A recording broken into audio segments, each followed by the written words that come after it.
You're listening to a new episode of The Brave Technologist, and this one features Jonathan Mann, who is a songwriter, performer, and internet icon, best known for writing and sharing an original song every single day for the last 17 years, a streak that has earned him millions of views and a devoted following. As the conference troubadour, he creates custom songs live at events for companies like Apple, TEDMed, and Novartis. His work sits at the intersection of creativity, technology, and culture, and he's now exploring how crypto and AI are reshaping the future of artistic expression.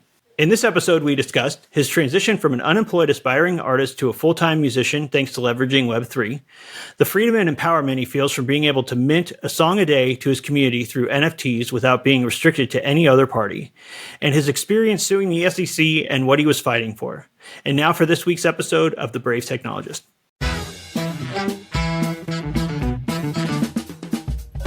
Jonathan, welcome to The Brave Technologist. How are you doing today?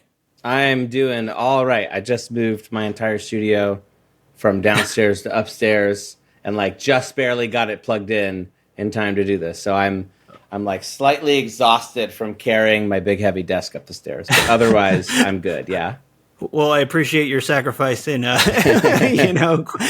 quick spin up after the move. But no, it's Exactly. just exciting. I mean, you're the first, musician we've had on, and we have a lot of creators that we kind of outreach with, but you've done a lot of really interesting stuff, and I think just kind of set the table a little bit. So you've written a song every day since 2009, is that right?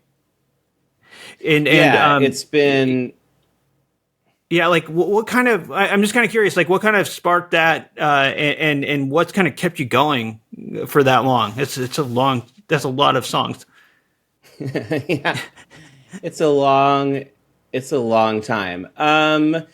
So Song a Day began on January 1st of 2009. I was 26. I was living in Berkeley. I was unemployed.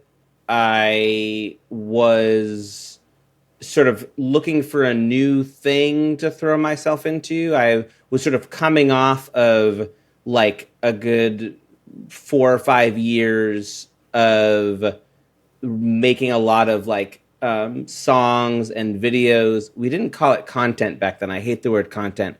One would nowadays call it content. I still don't want to call it content. I had a show called Game Jew. Well, first I made a rock opera based on the Super Mario Brothers. I did that around Los Angeles for a while. And then that sort of morphed into, once YouTube came out in about 2005 or 6, I made a show on YouTube called Game Jew, where I was writing songs and interviewing people about video games. And I made 40 songs about the Wii before it was released. I was actually the first person on the West Coast to get a Wii. I waited in line for 36 hours and entertained the crowd singing songs about the Wii and stuff or whatever. And then the other thing I did in that era was I sang to Miyamoto, if you know Shigeru Miyamoto of Mario and Zelda and Donkey Kong fame. I wrote him this song and I tracked him down and sang it to him. So come 2009, I'm sort of at the tail end of this kind of journey, this kind of nostalgic video game journey that I was on. And I mean, the honest truth is my friend gave me a flyer for a thing called Fun-A-Day, which is it still exists as an invitation to make one piece of art every day in the month of January.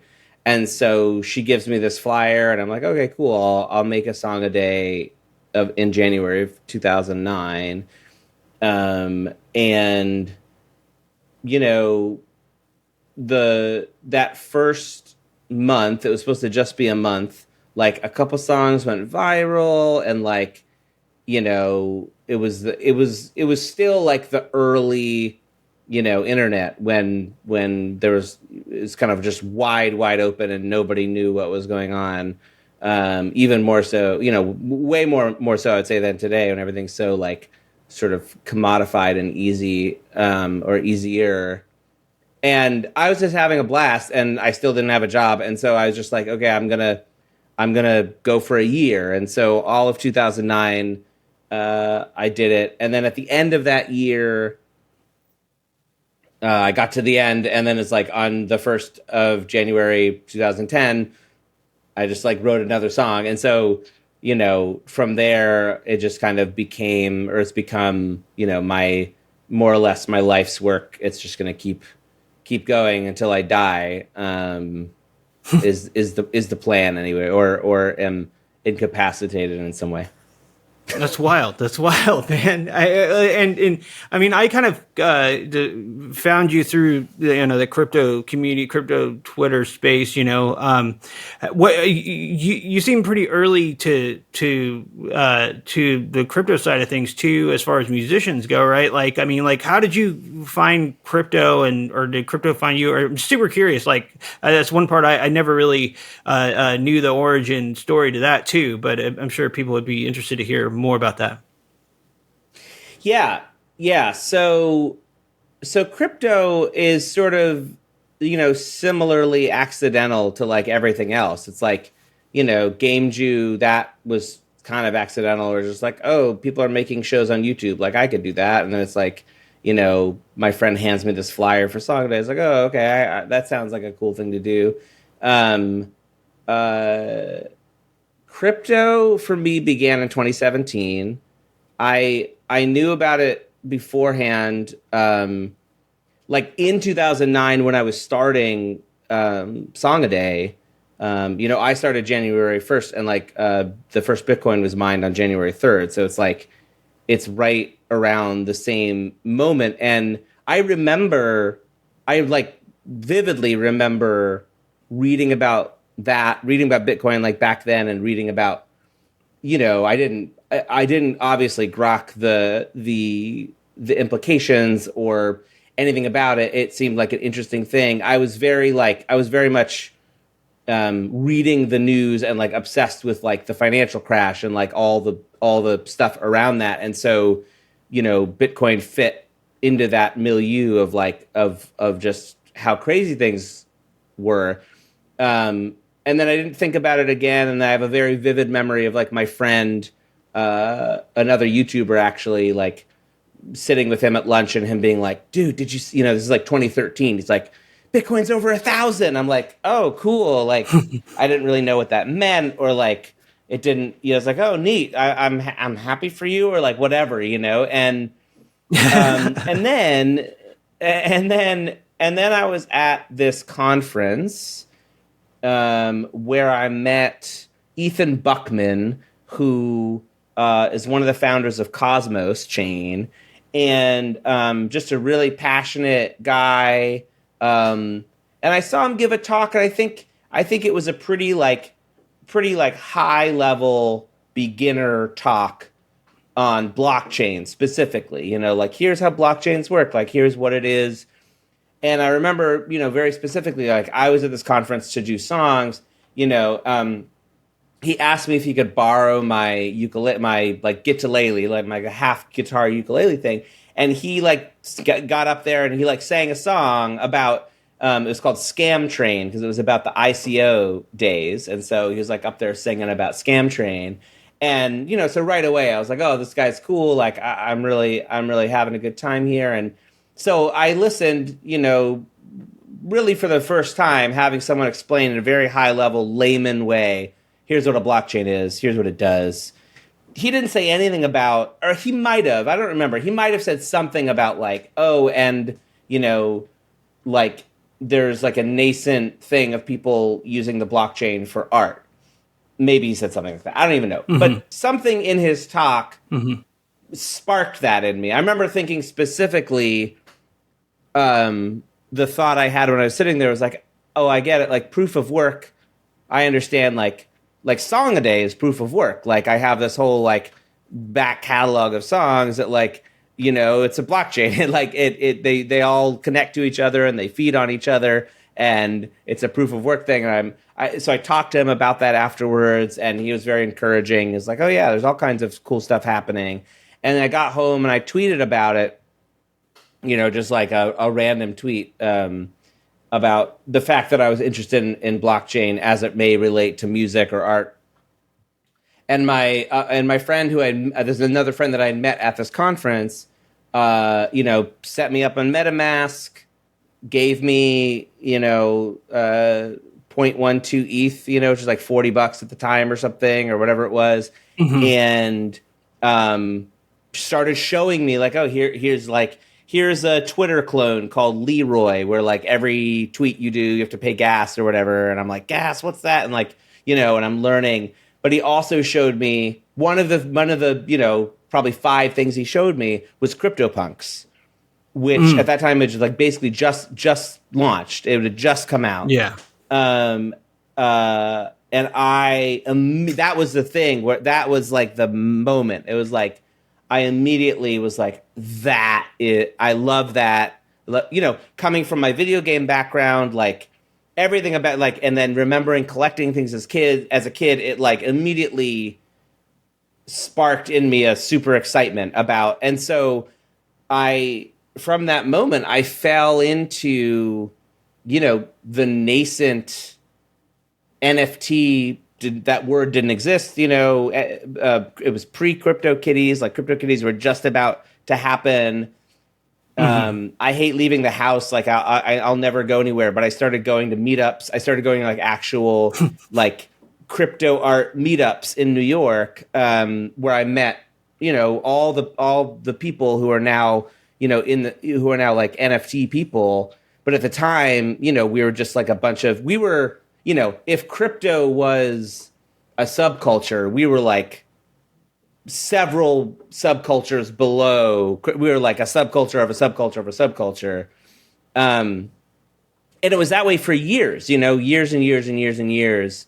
2018 in Prague at DevCon, like, nobody cared about NFTs. I tokenized the first song ever on Ethereum there, and like, somebody bought it, and it was like they bought it for 2.5 ETH, which was like $500. It was like that was cool, and that was where my my passion for this whole crazy wild industry began. Yeah.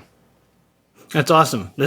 I bring the meetups back. I think like I missed the meetups. Like it was. Oh, me too. Yeah, exactly. It's like things are so small, and nobody knows what's going on, or nobody has any. Yeah, it's easy to be nostalgic for that, for sure. For sure. And so like, how did it go from, so you minted the first song, on Ethereum, like, how does that go from there to, where you're minting every song? Yeah. So the goal immediately, once I saw CryptoPunks, and it's funny because I have the documents from those days, like my dreaming and like, and writing up like, okay, what am I imagining? But it was essentially like as soon as I saw CryptoPunks, I started imagining mapping CryptoPunks onto Song a Day. I was like, it makes total sense to me that like, to turn each Song a Day into its own unique digital object was like, it just makes such sense. It's obvious. And so from that moment forward, essentially, I was trying to do that, to tokenize every song. The idea of like how to do it and what the parameters would be has changed and continues to change. One of the first things I did after I saw CryptoPunks was I wrote a song about CryptoPunks. So like the next week, I wrote this song about CryptoPunks, which is, in the Song a Day, pantheon. And I sent it to Larva Labs, the guys who made CryptoPunks, and they were in Brooklyn and I was in Jersey City. And I was like, hey, I sent it to them. I was like, hey guys, can we get lunch?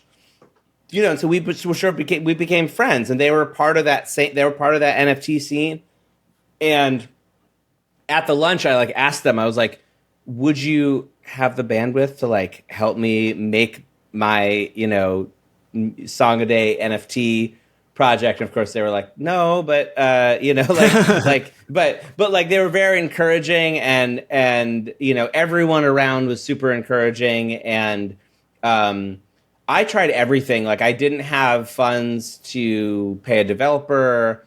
After Prague, like one of the things I did is I created something called the initial song offering, and so like a play on the ICO thing. And so I was the idea is that I was going to the way that people were pre-selling their token, before the product existed. I was like, oh, let me pre-sell my NFTs before they're tokenized, before the platform is built. One person bought one, who ended up founding a now defunct fractionalization platform. I think it was called Nifdex or something like that. But so that didn't work, and then like I met some other guys who are like going to maybe do it for free, but free devs are like never as good as paid devs. Like you can't really lean on them to do it. And so, for years it just sort of like didn't happen. And then once 2021 happened, when the world started caring about NFTs, I was able to, I launched a different NFT project that helped me fund the creation of this one. And so then on January 1st of 2022, so like 3 years ago now, 3.5 years ago, I did the thing. I sold my entire back catalog of songs, and I started then minting a song every single day, and I've been minting a song every day since. It's awesome. So were you able to kind of make it into like make a living like off of that essentially at that point, or was it part-time thing, or how? I mean, I imagine it's a lot of time you spend on this, right? Like if you're doing it every day and putting it out there.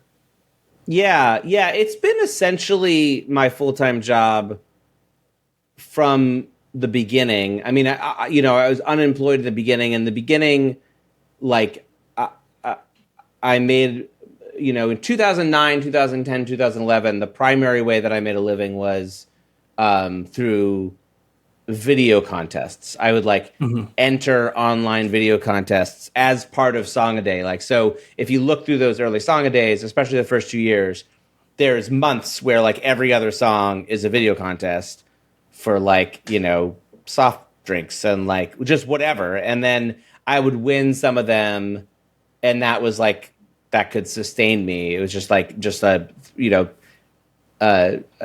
as many things out there as possible, and then I'll win a couple of them.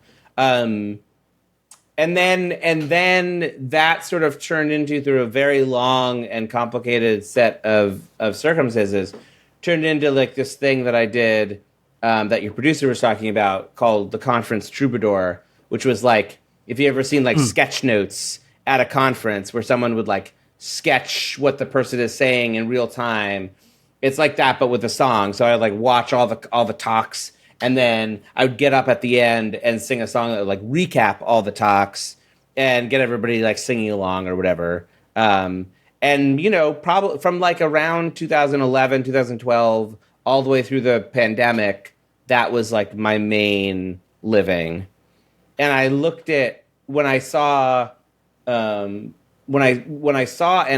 when I saw digital collectibles, I really thought, and still hope and think, that is a good model, as something that is not going to ever replace all the other things that we have, but to me, it's always made sense as like another thing that an artist could do to make a living from their stuff. It's like for the hardcore fans, for the collectors, for people who who like collecting things, and it's not a solved problem. And so to answer your question, like, no, I don't really make a living now, and we can get into like what happened with the sale, which is a whole debacle. But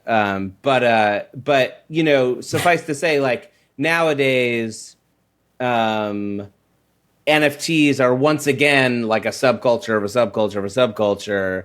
And music NFTs on Ethereum are like maybe the bottom of the barrel in terms of like what collectors are collecting. If there's like 100 people collecting NFTs, there's maybe like 3 collecting music NFTs, and they all collect by songs, which I'm very appreciative of. But it's not like a huge enough base, certainly, to like sustain everybody.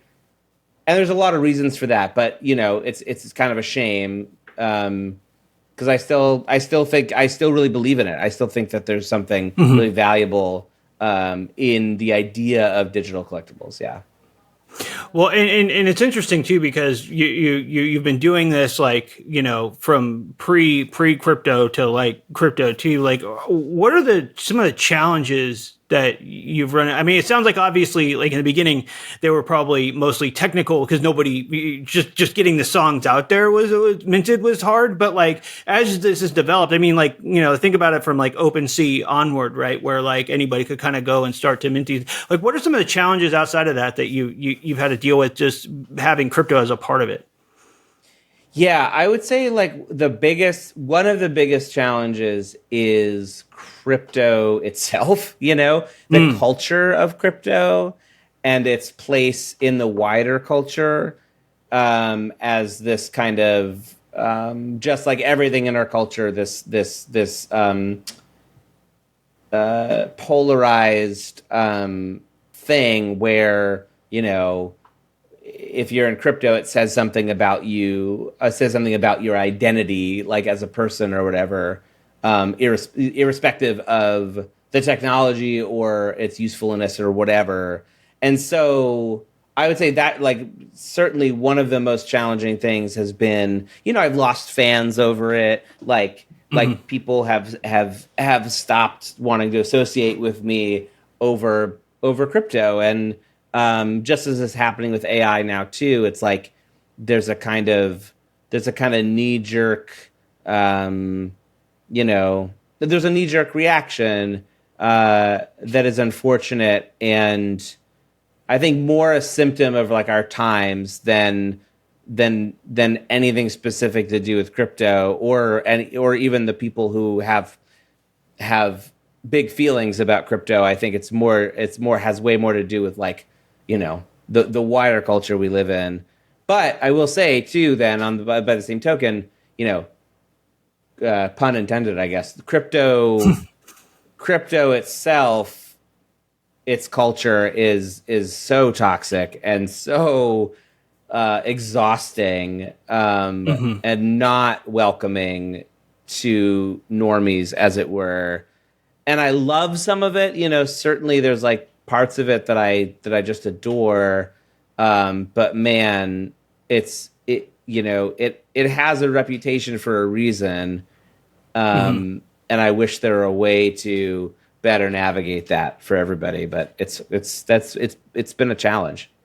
I can imagine it's tough, because I know we deal with this like we're building products, right? It's not the same as creating music, but there's something where, it's at its core, it's kind of a technology, right? But also the culture is so hype cycle, like you want to build something quality and have that commitment to doing it every day. But at the same time, if the medium is kind of hot or cold, you're kind of got all these other forces that are totally unrelated to you making a song every day, right? Or building a good, and sometimes those things are even work against you, like it seems like a tough nut to crack, like as far as that goes. But yeah, I mean, my hope has always been that my hope always was that NFTs, would not just be collected by crypto people, obviously.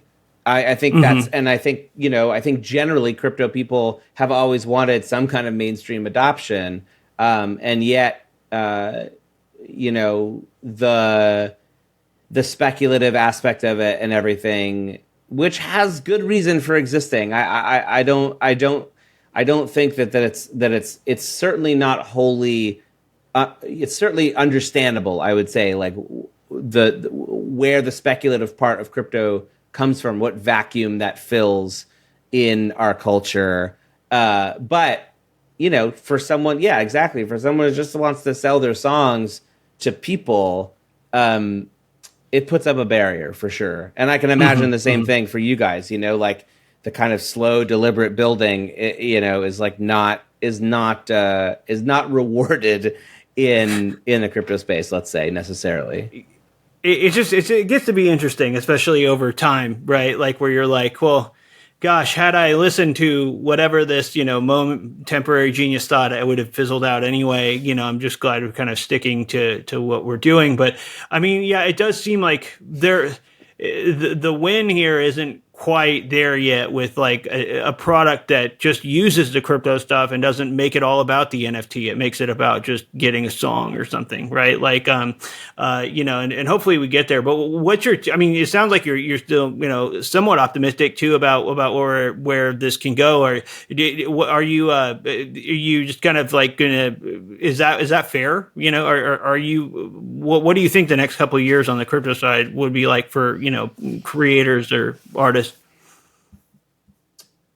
It's so hard to say. I'm on record in like 2022 saying that I thought, that like Bored Apes and all that kind of stuff was going to completely go away, which hasn't happened, for better or worse. I I've always thought, and I still think this, that like basically the thing that NFTs lack the most is context, if context for them to exist in.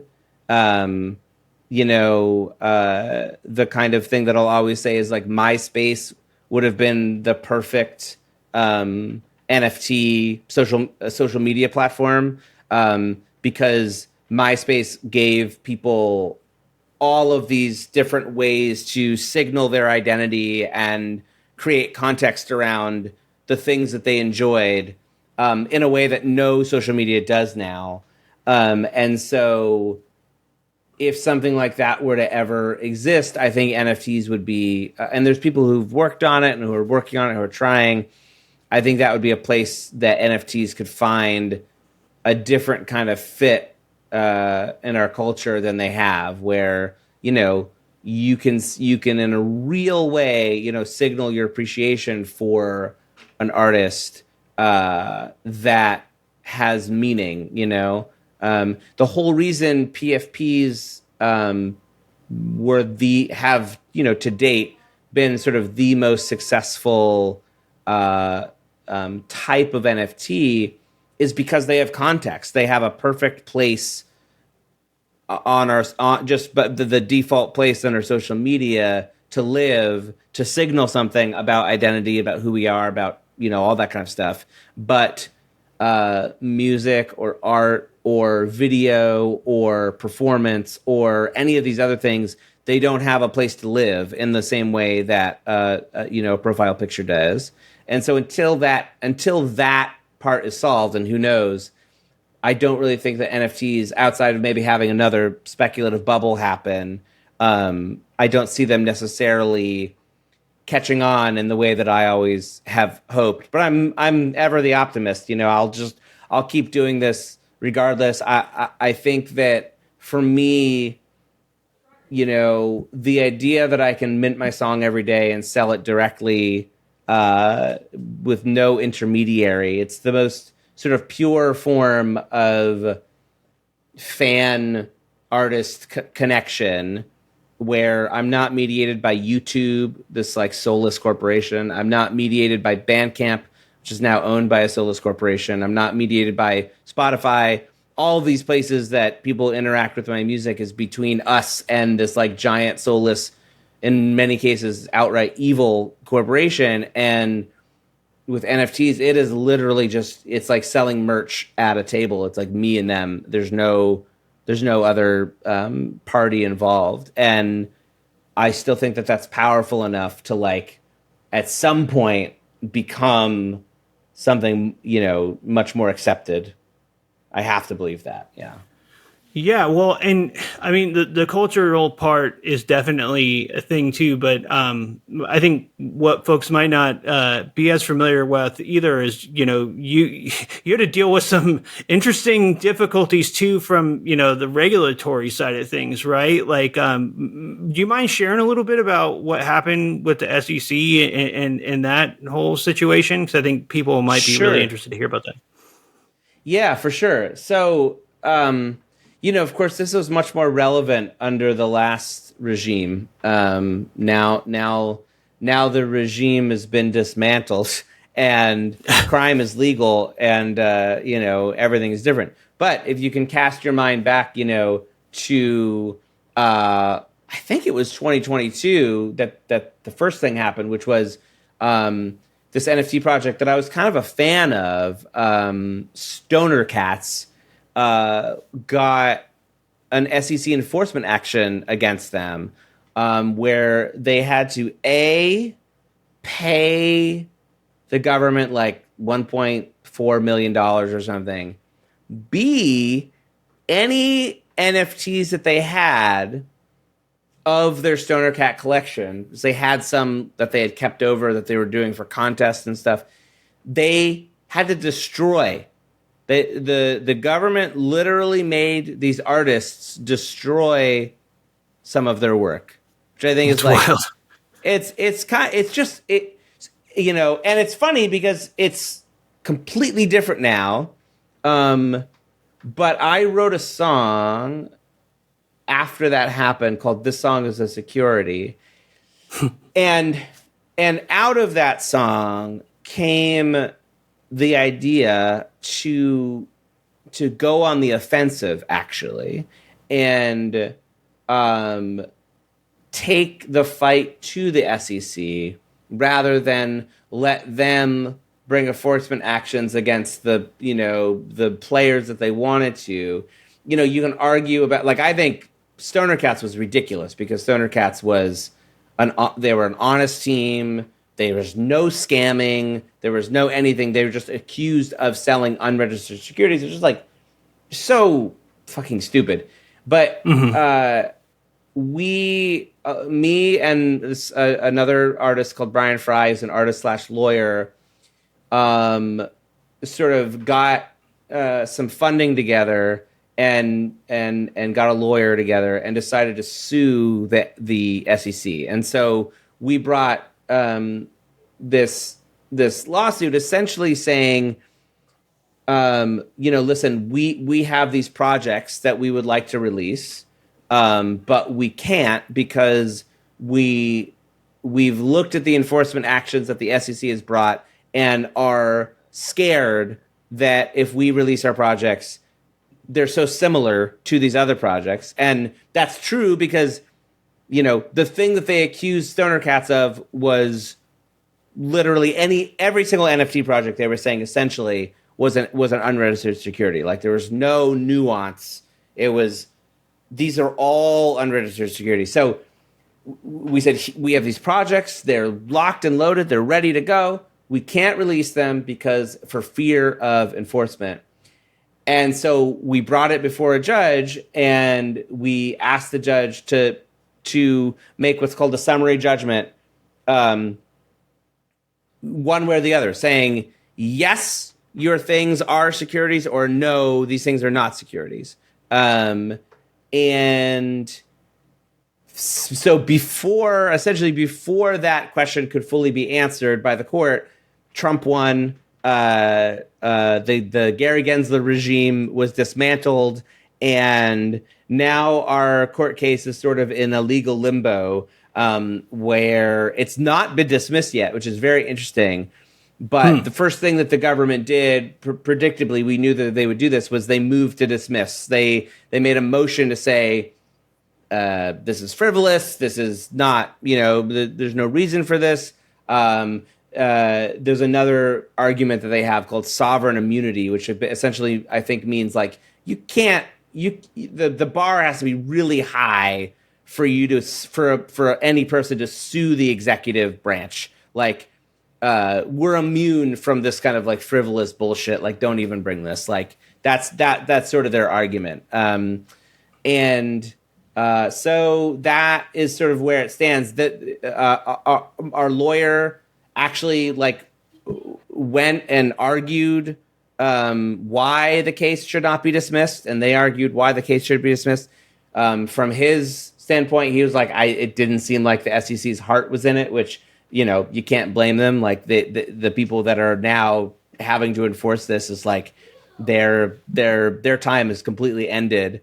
But we'll see. We'll see what happens. I do have a project in like locked and loaded, ready to go. I made like a crazy like infinite remix machine of the song "This Song Is a Security," along with like an infinite remix of the SEC logo for the visual. And so that project is like, as soon as the case is either dismissed or whatever happens with it, that's when the project can be released. Now it's a little anachronistic. It's a little like the power of the project or the power of the lawsuit obviously is diminished.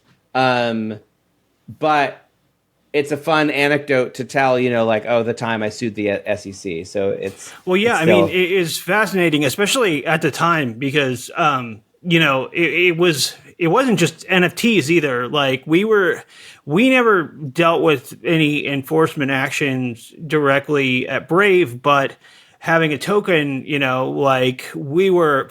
I mean, lawyers are the best benefactors in the crypto space, like hands down, right? Like, I think, there's done more to fund legal careers in the space than anybody else. But at the same time, I mean, it was just like, you didn't know where stuff was going to land because they were kind of using this like antiquated, law from like 100 years ago or something to exactly. to enforce, and things were coming out for all over the place. Like, exchange, doing fees on top of something is somehow verboten. And then you've got like NFTs, and it was really kind of so seeing you guys do that like was awesome because somebody had to take them on. So I mean, like that was always like something where it was like just like pumping a fist over it, right? Because it was super cool, and it seemed like you guys had a ton of support too from the community around that when it happened. We did, yeah. And yeah, totally. And it was it was a lot of fun, and it was for me, a lot of what I do is just about like trying to have these interesting experiences. And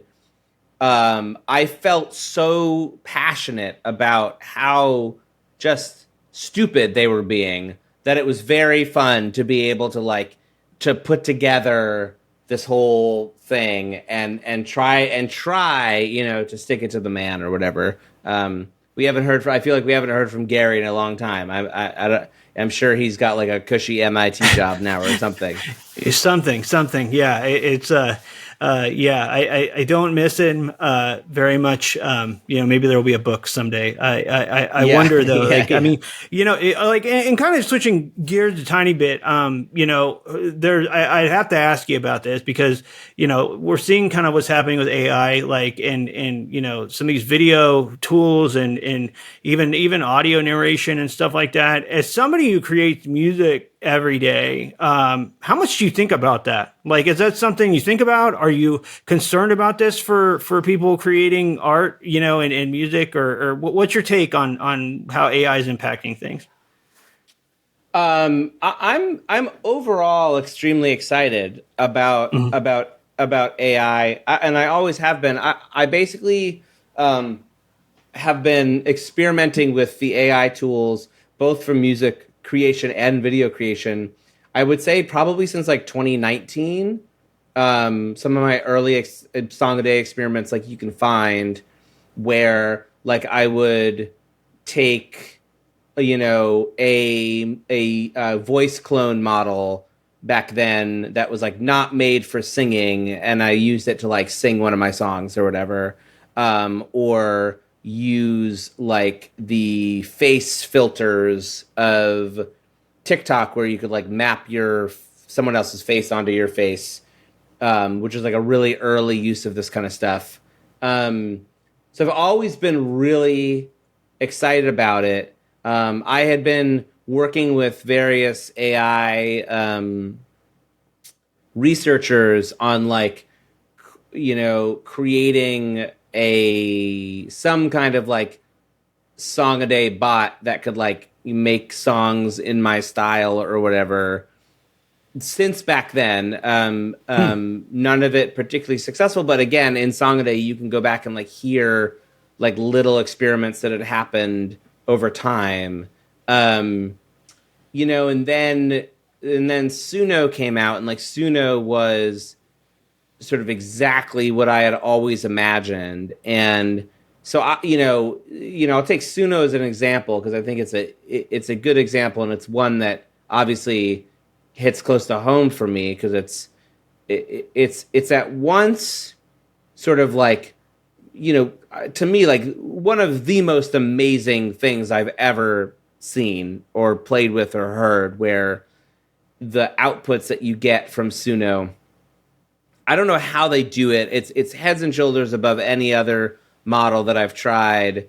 So good, just incredible technical achievement and like artistic achievement. I think it's amazing. On the other hand, they trained that model, according to my friends of mine, someone like Databots, CJ from Databots, who's a very pretty well-known AI music guy, has been doing it since like 2015, since way back in the day.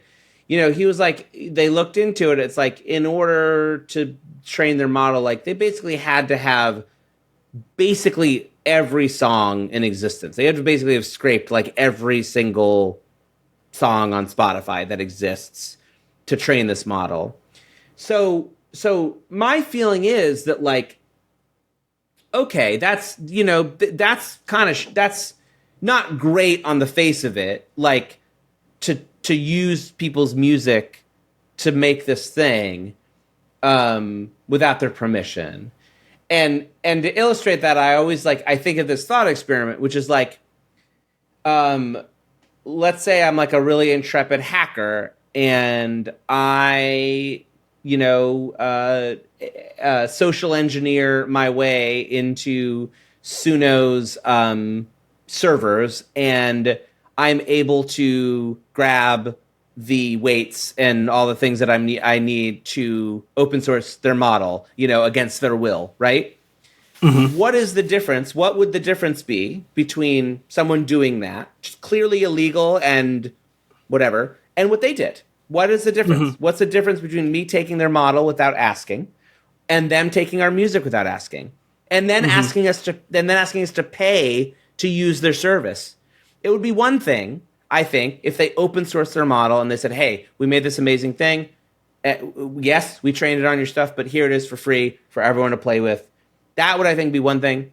I think it's a little shitty for them to then turn around. And that goes for Midjourney, that goes for all of them. All these platforms I think are incredible, and I love them, and I use them all the time, and I think they're just really cool. I think the way that they did it, and the fact that they're now turning around and charging us for what they would not be okay with us stealing their stuff, but it was okay for them to steal our stuff, I just think is a little like, there's some hypocrisy there. And, I understand the economics of it. I understand all of that. I still think it's like not great. So on the one hand, I'm as excited as ever. I've built some incredible things and made really cool art with it. I just wish it was more open and a little bit more, honest about the trade-offs. That's interesting, though. I mean, like, really interesting, because, most of the time when people hear about this, I feel, and this might be on my own bias, but I feel like most of the time when people are talking about these types of things, it's people that are usually trying to sell IP protection service for creators or some platform or something. Oh, sure. But hearing, the reciprocity, okay, cool, like just open source it if you're going to do that and make it even. Like, it's a really interesting take. That's awesome. I've always been a Creative Commons licenser. I wholeheartedly believe in copy left. I mean, I think copyright in and of itself is probably not, it's not something that I ascribe to. I don't think it's the best way to do things. In the same way that I'm against landlords, I'm against copyright. And so, yeah, I mean, all I want is for share alike, like if you're gonna use, like, remix my stuff, use it, but then don't take your creation and say, can't use it. Just pass it on, like that's what culture is. And that's what it should be. Oh, it's fast. It's awesome. It's awesome. You've been super gracious with your time, Jonathan, and I really appreciate it, man. Is there anything we didn't cover that you want to get the word out about, or where can people find your work, and if they want to start getting a song a day, like where do they go? Yeah, the best place to see the song every day is either on my YouTube, which is just under my name, Jonathan Mann. You can find, or if you want to like see the NFT every day, like where it happens. That's on songaday.world. And I would say like a good place to start now, if you're interested, is I just had my 6,000th song, just happened just about a month ago. And so if you go to 6000.songaday.world, you can see that song, and that it tells the horror story of my crypto tax nightmare that happened when I sold all of my NFTs, and that'll give you a good sense of like where I'm coming from as an artist. Awesome, man. Appreciate it. Yeah. And really quick too, before we sign off, a lot of people might be artists and trying to kind of figure out how to make a living from that. Like, as somebody who's figured out a way to do that on your own path, like, what word of advice would you share with somebody that's new to, trying to make a living out of their work, or whether that's music or art or anything like that? I would say, the main thing is, the thing that I've learned is that I have a saying, which is like my schemes always fail, and like my whims are the things that go really far. So like, just have a lot of whims, like do a lot of things on a whim. Don't think about it too much. Every single thing that you put out in the world is a lottery ticket. And the more things you put out in the world, the more lottery tickets you're buying. And so just make a lot of things on a whim. I can't really think of a time when like the thing that I schemed on for months is like the thing that, really hits. It's always just something that I dash off in a moment. That's the thing that leads to something else, which leads to something else, which leads to something else. So that would always be my advice. That's awesome, man. Really appreciate it. And thanks, Jonathan. We'll be sure to include those links too, like in the show notes for folks. And love to have you back sometime too, to check back in on, or anytime you're looking to get the word out about anything. Always love to have you back on. So appreciate it, man. Hell yeah. Thank you so much. All right. Thanks, man. Thanks for listening to the Brave Technologist podcast. To never miss an episode, make sure you hit follow in your podcast app. If you haven't already made the switch to the Brave browser, you can download it for free today at brave.com and start using Brave Search, which enables you to search the web privately. Brave also shields you from the ads, trackers, and other creepy stuff following you across the web.